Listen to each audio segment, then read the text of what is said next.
Welcome to Fairy Tale Access, where the head fairy's quest is to prove that fairy tales do exist in actual time, rather than once upon a time. Together, we will unravel the heroes, young and old, who turn dreams into reality. These are the people who still believe in happily ever after. The discoveries will bend even our most cynical non-believers into believing in fairy tales.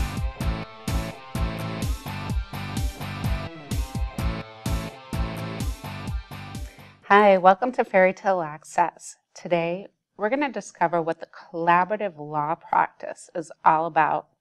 And with me to discuss this is the esteemed attorney, Lisa Faubourg from Manchester, New Hampshire. Thank you for joining us. Well, thank you, Denise. It's good to be here. Thanks.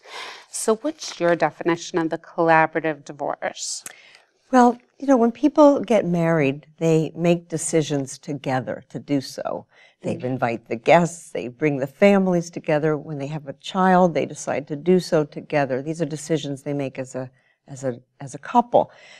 In a collaborative divorce, they're also going to make the decisions around the divorce together instead of being at odds with each other. That doesn't mean they don't have separate interests. It just means that they're going to choose a process that allows them to make good decisions and care about not only themselves, what the other person's going to end up with as well, how the children are going to do. There's going to be a team involved to help with the financial and the emotional aspects of the divorce. And in a way, the process then allows the parties to honor what they had as a married couple, but then allow them both to move on. Wow. Now, how does that process work? I mean, you're in a divorce. People are usually in a divorce because they don't want to be together and they don't want to put in that team effort anymore. So how do you get them to that point? Well, a lot of people do not want to go to court. And this is a completely outside of court process where all of the resources that are available for the divorce are devoted to settlement. I mean, the lawyers aren't able to go to court, and I'll explain more about that later. How to convince them? They often, because they don't want to go to court normally, they're willing to entertain this different kind of process. How to avoid going to court completely? Well, this is one such way, because that's what it's based on. So they wouldn't have to disclose their financials or things like that to the court. They would just make all the arrangements they needed for the divorce through the attorneys and the assistance of other, like financial advisors or divorce coaches, guardian ad litems, or do they use those in this process? Well, we can back up a little bit on it. Think of it as a series of business meetings between the parties, sitting around perhaps a round table or not, square, rectangular, with their lawyers both present at all times.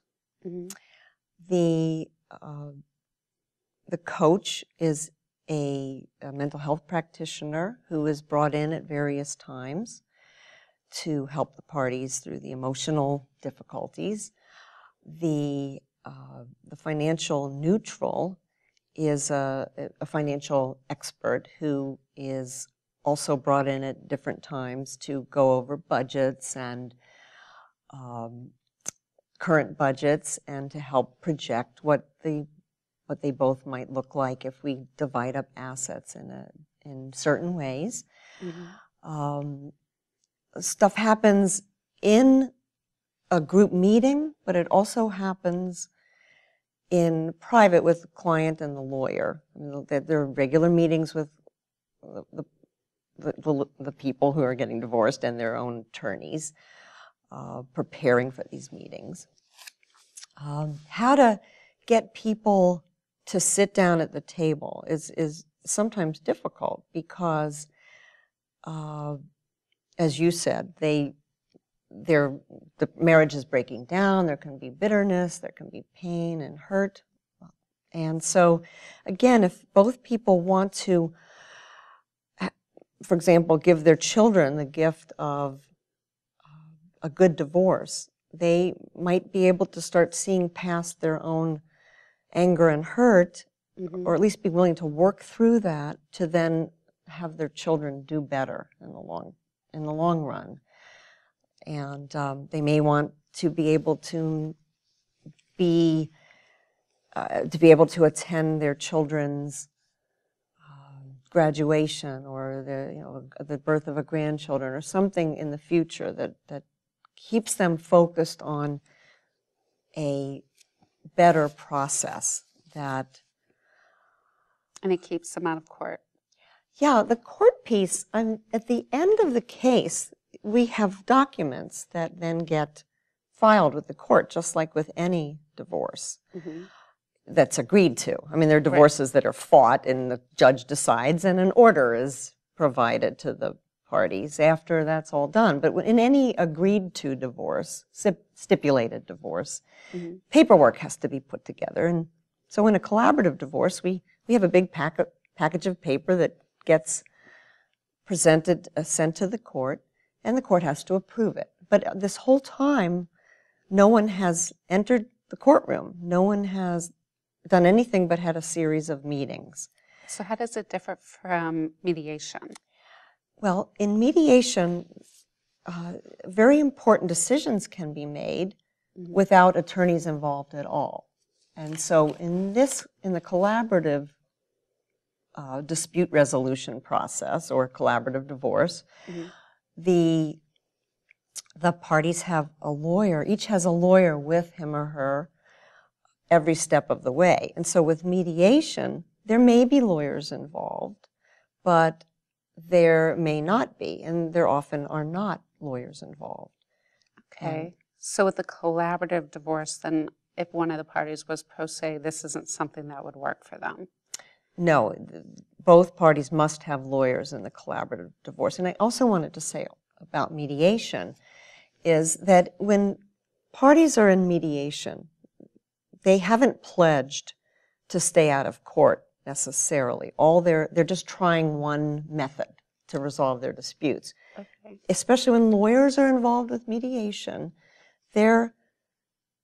mediators just facilitating agreements between the parties, and if they can't give legal advice, so they're not going to, if the parties never go to a lawyer, they're not going to necessarily know what their legal rights are, or what makes the most sense. So what happens in a mediation, and mediators can be great. I mean, they can really provide a useful service, and it can work for many people. But the mediator, the parties may still end up in a court fight, even if they're going through mediation, because no one is pledging to stay out of court the way we do in a collaborative case. So they actually take a pledge to stay out of court, or do they sign an agreement at the beginning? Yeah, in a collaborative case, and this is what makes it so unique, the lawyers sign a contract with the clients and basically saying that they will not litigate the case. And what that means for us as attorneys is if the case breaks down, which, I mean, about 9% of the cases that are done collaboratively do fail. I mean, in the sense that we don't... Nine. Just nine. I mean, 91% succeed. Oh, that's great. Those are the stats. But, so of the few that don't succeed in the sense that they don't have a full agreement on all the terms, the lawyers are not permitted to then take the case to litigation, meaning we cannot go and file motions, we can't file and start, we can't they have to get a new lawyer? They have to get new lawyers. Now, and a lot of people... How long does the process take, usually? For the collaborative divorce? For the collaborative. Most cases resolve within by the time 6 group meetings are completed. And what span of time do those 6 group meetings go over? That's up to the people involved. If somebody travels a lot for business, well, then we're going to have to put off meetings for a month or so, or whatever. I mean, we can meet as often as the participants want to, need to. The lawyers' schedules are, of course, a part of it. But, I mean, most of my collaborative cases and from my colleagues' cases end up, they resolve in about 3 to 6 months. And you compare that, which I'm assuming you're going to ask, you compare with a that litigation case that can be held up for months on one single motion.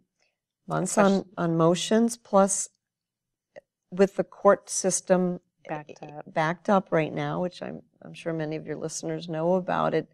There are fewer judges, fewer marital masters than ever hearing cases. People, from start to finish, you can wait a full year and a half before your case is heard. And if you have a complicated case with fault grounds like, adultery or abuse or those sorts of things, you may have a 2-day trial scheduled, 2 or 3-day trial, or business that has to be evaluated and analyzed by 2 experts, and that can be a good 2 years before you have your final trial. So, but in the collaborative divorce, because there are all these players, can you still both have your own financial experts look at things?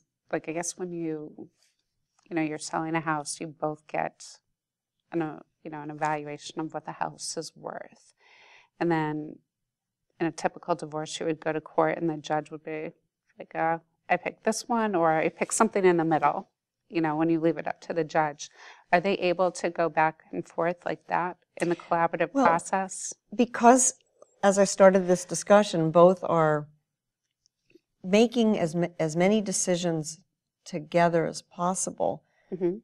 If there's an evaluation that has to be done, like on a business, for example, that is done by an agreed-to neutral expert, one person. The parties agree, the lawyers have a whole group of people they choose from and help the parties choose from. And then the one person is chosen to evaluate the business, to appraise the business. That doesn't mean the parties are always allowed to go and ask other people for help and advice, but we try to control and manage the process and encourage people to agree upon experts and to use those experts. Oh, that's a good point. Does that decrease the expense? Yes. Oh, yes. Using one expert for a business valuation is much less costly than, first of all, than using 2, but it's also much less costly than having 2 experts testify at trial, which is terribly expensive. Absolutely. But what about the whole collaborative process?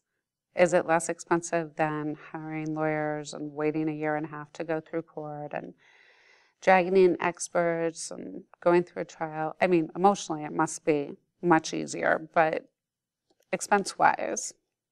It's less expensive than some processes, but it's more expensive than others. And in New Hampshire, we can tailor people's divorces to what they need in their particular situations.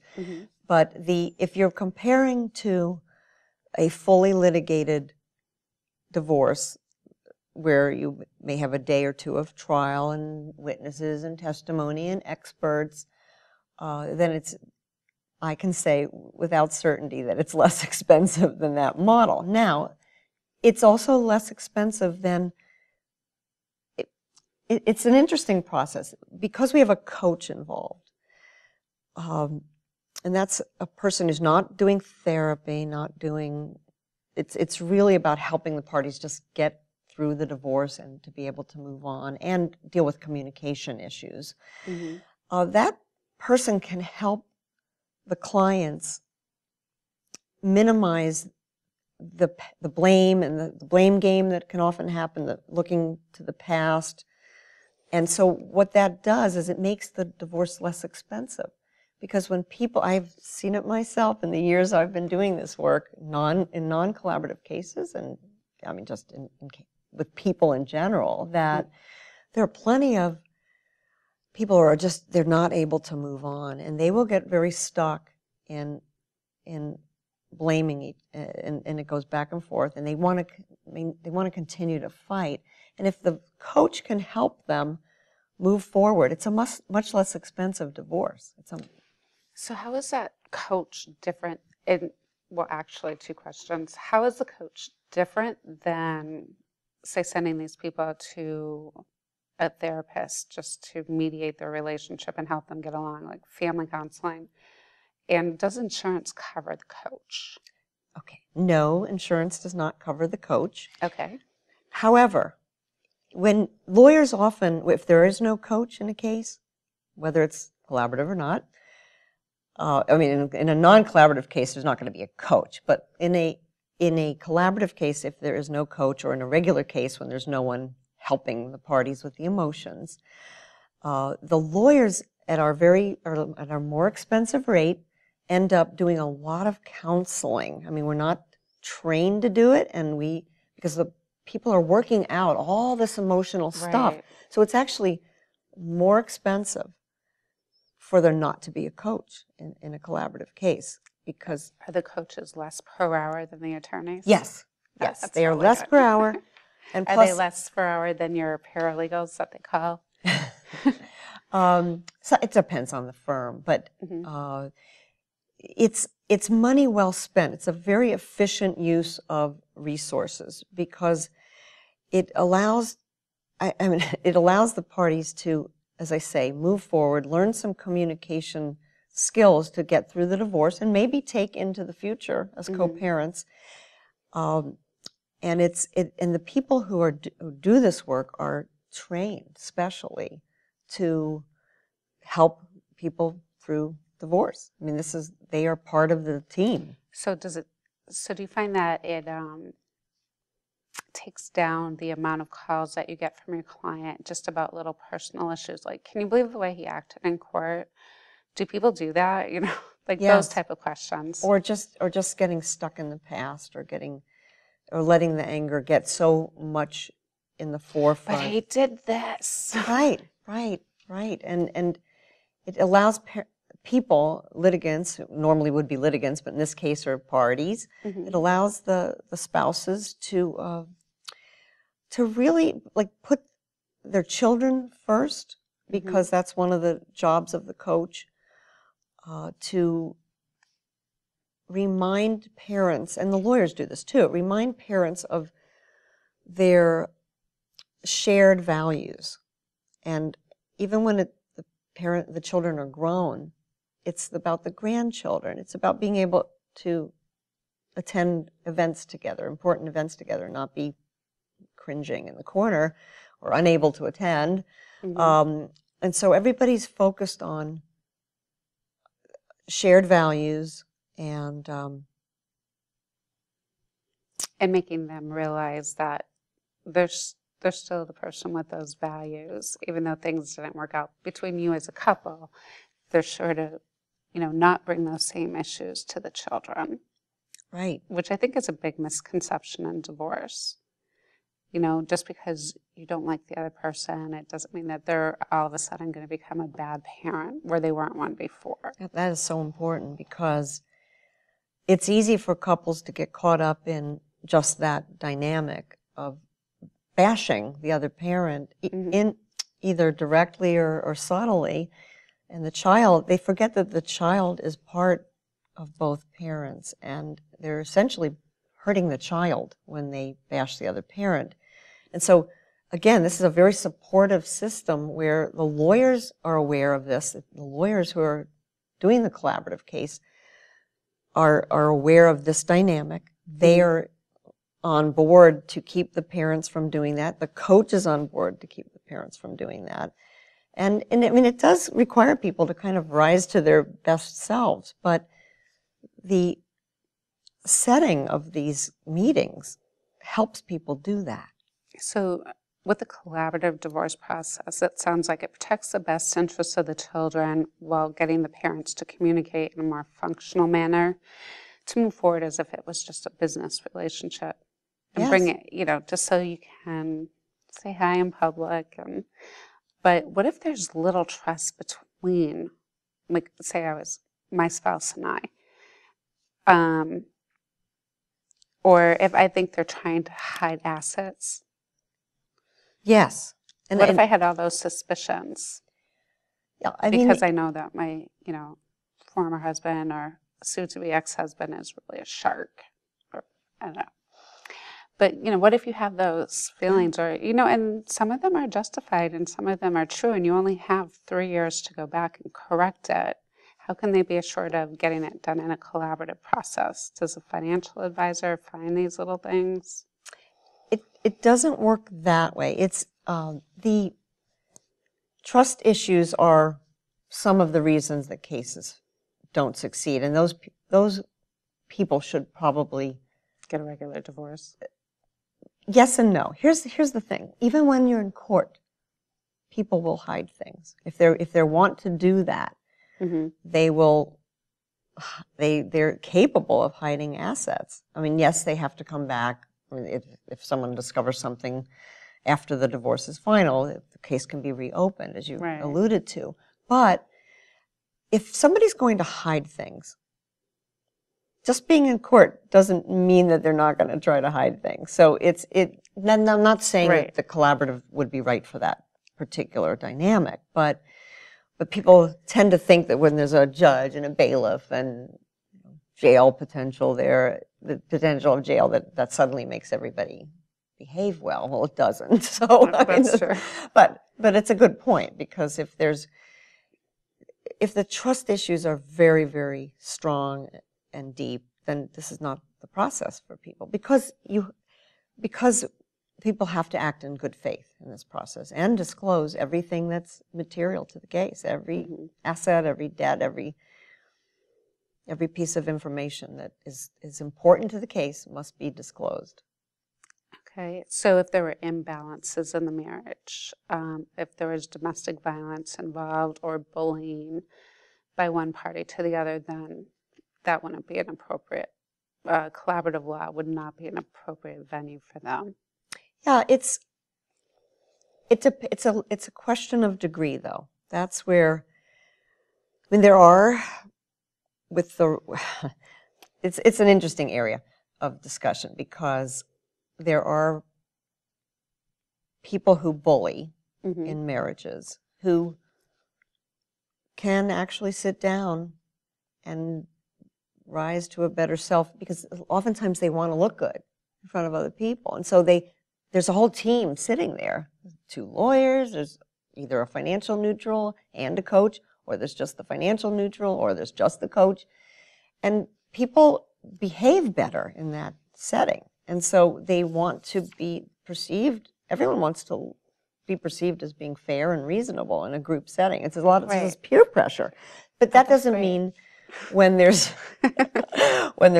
some serious narcissistic behavior. I mean, that's I would say one of the main limits of this process is when one of the parties, and I'm not a psychologist, so I should really, I'm using a term that, but if somebody is so totally unable to empathize with the other person's needs and point of view and authentic needs, I'm not talking about, Can you tell that after your first meeting with the couples, typically?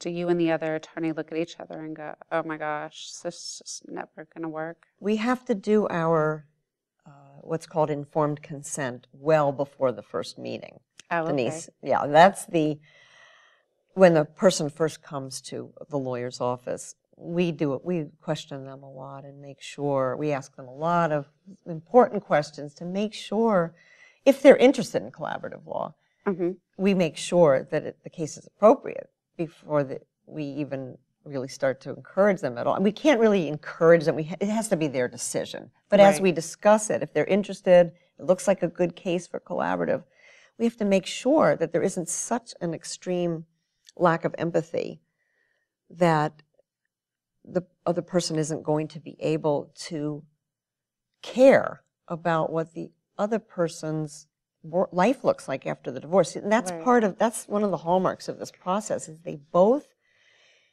have to care. They don't have to care in a loving way anymore, but they need to be willing to respect the other person's authentic needs. Now, what does that mean? If somebody says, I have to have the house. Well, I'm entitled to the house. We don't talk in terms of entitlement. Right, but I think the court is usually what draws people apart, because suddenly you have this outside source making decisions for you. Neither party is making a decision. Right. And nobody's, asked them from the beginning, do you want mediation? Do you want to try the collaborative process? Well, no, I mean, Right. it's up to the lawyers when people go to talk to the lawyer in the first place to lay out all the options, and we're obligated to do that, and we do that. And this process respects each person's real needs. Right. And so and it gives them something to go on with. Well, and if somebody says, to give you an example, like if somebody says, I simply must have the house, I'm entitled to it, we ask as a group, we go, well, what is it about the house? What is it that represents? We really get to the basic needs. And this is where it's similar to mediation. We're getting at the real needs, like what is it? Is it so the kids can be at the same school? Is it the neighbors, the support system? Is it, whatever it is. And then what we do is we're able to then open up options to talk about so that both people can be okay going forward. That's a big piece of this. It's not just one person being okay and the other person getting thrown under the bus. So if we can delve really deeply into what is it that's motivating the person to take the stand, to want what they want, right? Then we can open up different solutions for that. And you don't get this in a courtroom. There's Absolutely none of this. No. You present your case, you say what you want, and it's like, okay, the right. judge And decides. I think the other thing too is that, when you're upset at a table of sounds like 5 to 6 people, you can make a snide comment, but you can get over it. When you say it in a courtroom, it becomes public record. That's true. This is so it's more publicly humiliating, I think, to people. Having to air your dirty laundry in public, and for businesses, if privately held businesses, if they could have all of their information about the value and all be heard by anyone who wants to walk into the courtroom that day. This is completely private. Right. So this is used a lot in contract law. Is that correct? It's a contract, yes. Everything. And I wanted to go back to the one question you asked about costs. So in my view, and a lot of my colleagues share this, it's really useful to compare to a litigated model and in terms of the cost savings. And I think a lot of people who want to go and fight and think they have to and think that that's the only way they're going to get what they deserve and that sort of thing, they're under an impression that that's the only model for them, to go and fight and litigate and pay for the experts and all those things. They don't necessarily realize that this is a good alternative for them. I think what happens in the courtroom is it somehow gets looked at as a competition and a game. Absolutely. With a winner and a loser, and really there is no winners in the end when you're paying what you could have split to the attorneys. And you hear about divorces costing over $100,000 on each side. Right. It's like, you could have put a down payment on another house, Right. And so and if you think about the fact that most cases settle anyway without a trial, like about 95% of any case that you start settles. And so think about, it's just a question of how much you're going to spend and how long is it going to take to get to that settlement. And do you want to settle the day of trial when your brains are not working, you're on emotion, you're dealing in an emotional, fearful place? Or do you want to have the time, as you were just referring to, time to consider options, consider what's best for you, and take the time you need, because there's no courtroom pressure. And so people can make really good decisions. So we end up with these, it's a value-added product in the sense that even if it might cost a little more than the two parties going to a mediator, maybe showing a lawyer the proposal in a day, mediate, show the lawyer the proposal, go back and sign. That's a less expensive model, I mean, obviously. But that they may not have been able to take the time with a lawyer and who wouldn't have been there every step of the way. So this is it's less expensive, but this is how valuable. is this kind of schedule going to affect this part of it? You know, like the way they split their time with their children or the way they split up their assets. And, you know, they need to know how it's going to affect them financially, tax-wise, what is not going to be taxed when I get divorced. Yes, everything's connected. Whenever anyone asks me, well, you know, what's going to happen with this? I'll say, well, it really depends on what happens with that. We have to look at the big picture. And so that's where the financial neutral comes in, because that person, again, I should say, that person cannot take the party's business in any way after the case is done or at any time. They are barred from doing so. They are simply there, and so with the coach as well. The coach cannot take the people as clients. And they can't take these people to court after. No, not at all. Perfect. So the financial person is only there for one purpose, to get the parties knowledgeable about the financial ramifications of all their decisions, and to put, like, sometimes one person doesn't know much about the financials, the other person controlled all the money questions, the money decisions, and the assets. And so this way, the other person is able to be fully on board with the knowledge that he or she needs to make good decisions. Financial neutral can talk about tax ramifications. If we move things around a little bit, what's the tax picture going to look like? And this is all we're talking about money. I mean, every aspect of the money and the decisions that are made around money can be helped by the financial neutral. Now, for collaborative law, are attorneys trained in a specific way? So if one party's attorney has never done a collaborative law case, would he be at a disadvantage? Should they have an attorney that has some experience in collaborative law already? Absolutely. I mean, is there special training? Yes, there's special training that everyone that we need to go through. I mean, the attorneys go through it, the coaches, the financial people, we all go through the same training as a basic training, and it's a 2-day, it's called interdisciplinary training. And there happens to be one coming up in June through the Collaborative Law Alliance of New Hampshire website. And if people needed more information on that, what is the web address? You know what? I'm going to have to get my... All right. Well, we will post the web address on the lower thirds of the screen. Yes, I have that. I can get that for you in a moment. Okay. And that the training it's the first Friday and Saturday of June. It's coming up, and our website.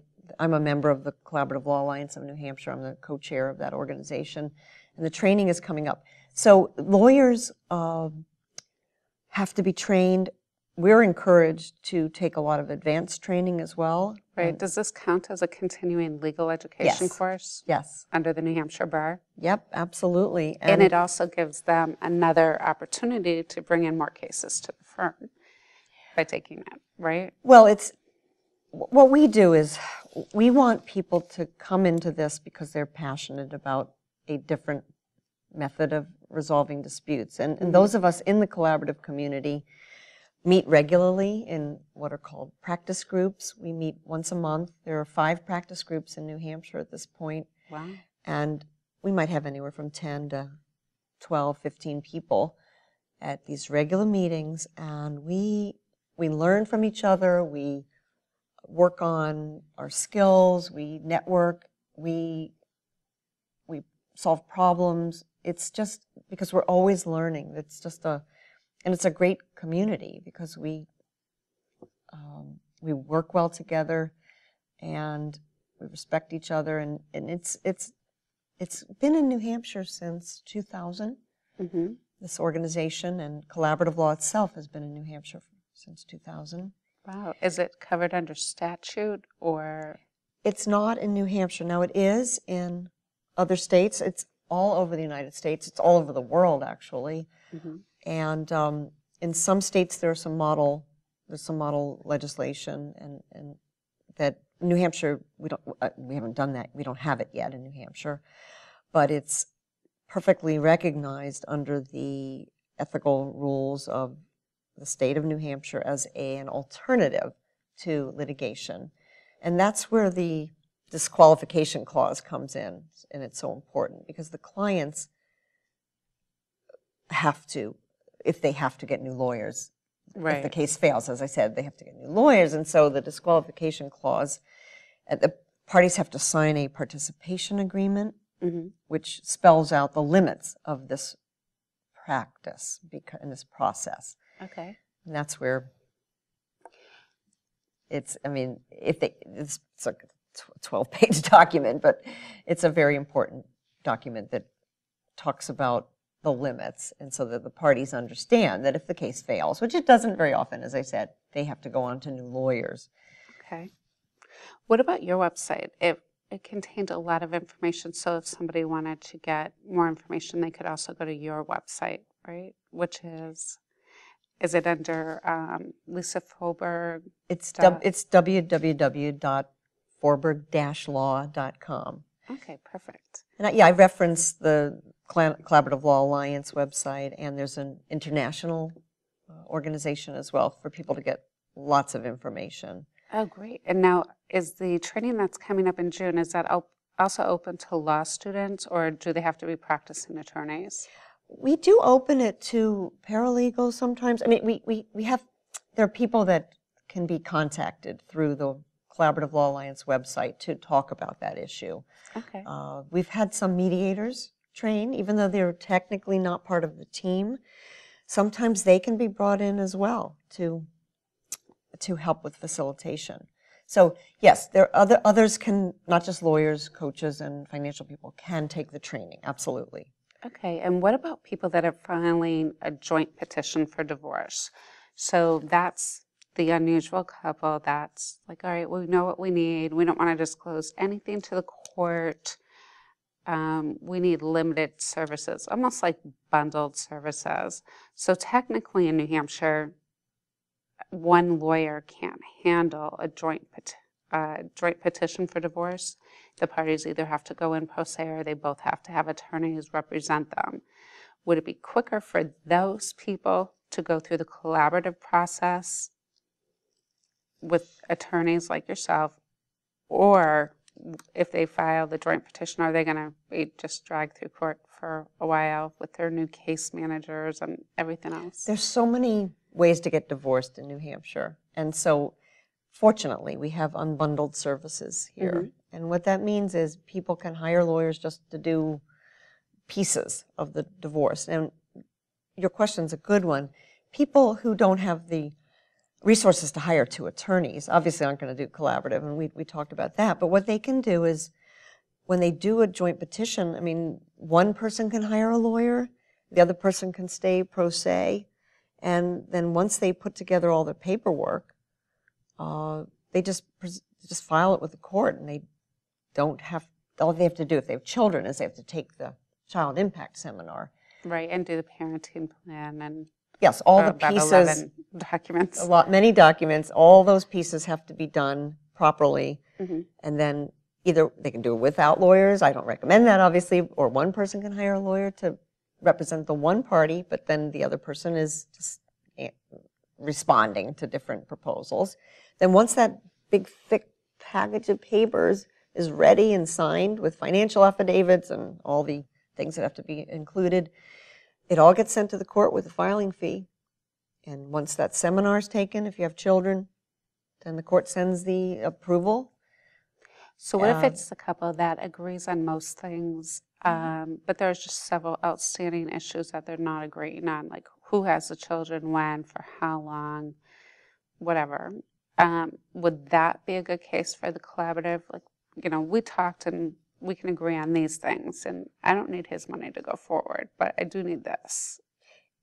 People can limit the issues. I mean, if they've just... if they've gotten down to the issues, but they just need two people to, you know, help bring them together to reach the final issue so that they can get it in. Would that work out quicker in the collaborative process than going to court and arguing it out with a judge for the limited pieces that are left. Yes, with and attorneys. it's not just the quickness of it; it's the quality of the decisions that they're making together and the agreements. Both of those values are there, and it doesn't have to be collaborative. I mean, lawyers often sit down with clients and just have a four-way meeting and. But isn't that also like collaborative, a four-way meeting? It's similar, and I will tell you the differences because New Hampshire lawyers, many of my colleagues they work well with others. I mean, there are a lot of very good family law attorneys in New Hampshire who play well in the sandbox. The thing is, though, if it's not collaborative and the lawyers have not committed to settlement, non-litigation, even when you're having these four-way meetings, which are very cooperative and everybody's getting along well enough and, emotions are being managed and people are, making decisions and such, there's always a chance you're going to end up litigating. And so what happens, it changes the conversation. And I think that's significant. In my experience, there's always that gnawing wonderment, and doubt. Are we going to end up fighting over any of this stuff? And so the disclosures are different. The discussion about needs is different. And so it's just different. And the other piece is if it's not done collaboratively, I can't predict with a new person who comes in to retain my services. I don't know what the case is going to look like because I don't know who the other person's going to choose as an attorney. There's more control, in a sense, over the process when it's collaborative. At the same time, there are plenty of wonderfully negotiated settlements that are not collaborative; they're just cooperative, and I owe that to the community of lawyers that I tend to work with. So each lawyer involved in a collaborative divorce must be trained in collaborative law. Is that correct? Yes, although technically we can do cases with lawyers who are not trained. We're allowed to if one attorney is trained, but I don't recommend it because it's a very different experience if you've been trained. I mean, the training is really good and it's very helpful. Oh, it sounds like it. So, it's not easy for lawyers often to make the shift. It's from positional, my client needs this, must have this, to let's have a conversation about the restructured family. I mean, it is not easy to make that shift. Doesn't sound like it. It sounds more like something Lincoln would have backed, where he was always about, keep people out of court, keep your neighbor out of court. I forget exactly how that quote goes. Talk about, I've discovered if I can sit down with people, we can avoid so much waste of resources because we're right there in real time answering the question. Oh, I didn't realize that. Let's talk about it. When we're just lawyers talking back and forth through letters, email, phone, it's just less efficient. It sounds more costly to do it that way too. Can be. You have to prepare the letters and yes, there are extra steps. Right. And the other thing about it's not always a team for collaborative. It's the preferred method. I've seen the team, the expert, and the divorce coach make the process go faster, make it be better.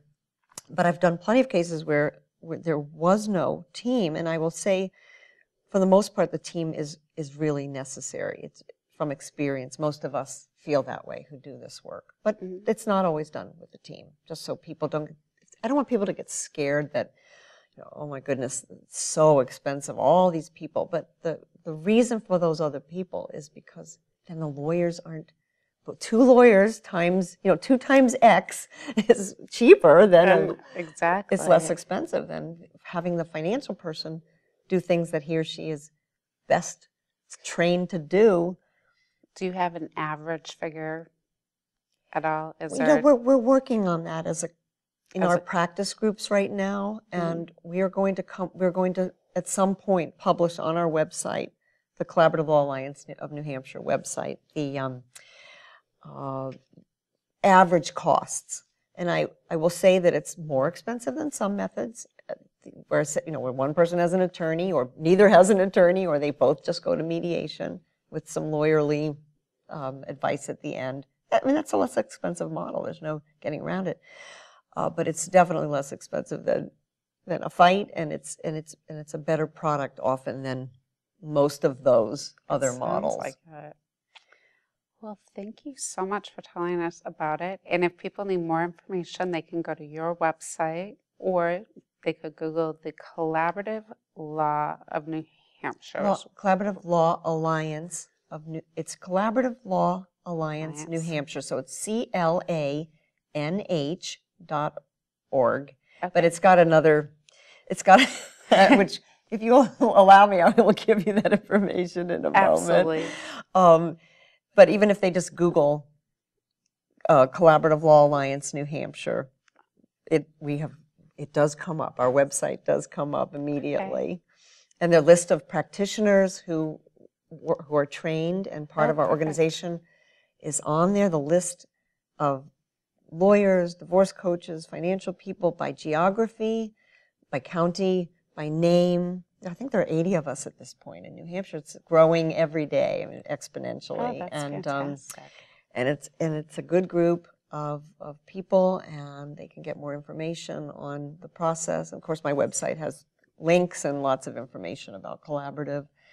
Fantastic. So, having been a lawyer for a little while, what's your favorite book of all time? Well, it has nothing to do with law. Okay. But I am a real Faulkner fan. So there's a book that just always resonates with me. It's called The Sound and the Fury. And I don't know, I mean, I've started to reread it. Really? That sounds a lot like being a lawyer. It's about the meaning of life in some ways. Mm-hmm. And it's about families and family dysfunction and cultural dysfunction, and it's a great book. And I read it when I was a senior in high school, and it continues to be my favorite book of all time. Fantastic. And the collaborative divorce process sounds like a great resource for families. I should also tell you, it's also for other types of disputes. It's not just for divorce. What other disputes would it fit? And almost any kind of dispute where people care about, they might have ongoing relationships, or it involves people. I mean, it could be in a business dispute. So couples that were never married, could they use it? Oh, absolutely. If they have children, yes. Okay. And businesses that have a dispute over a contract clause? Any sort of business dispute they want to dissolve, they've got anything that might end them up in court, they can do collaboratively. Can they add that into their contracts now as a litigation option, that they agree that they're going to, any problems that they'll work out collaboratively rather than, with an alternative dispute resolution that may end up? People can always freely contract to try something outside of the court system. It gets a little technical regarding certain sorts of disputes, but even like personal injury disputes, instead of going to court, people can agree to do this collaboratively. In New Hampshire, we don't have very many people trained yet to do them outside of the divorce realm, but we do have a number of practitioners who do handle civil litigation collaboratively, and they are on our website, the Collaborative Law Alliance website. And, it could be used in any process if people are willing to do it. The lawyers have to be willing to. Well, it sounds fulfilling when it's done.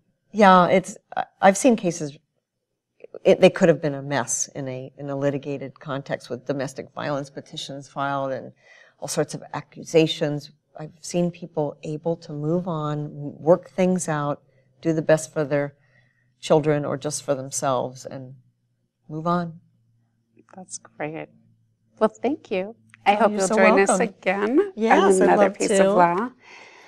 And until next time, everyone, keep asking questions. And if you'd like more information about the collaborative divorce process, you can check out any of the websites on our screen, or you could call Attorney Forberg or any other attorney that's on the Collaborative Law Alliance website. They'll be happy to help you and answer any questions you have. Until next time.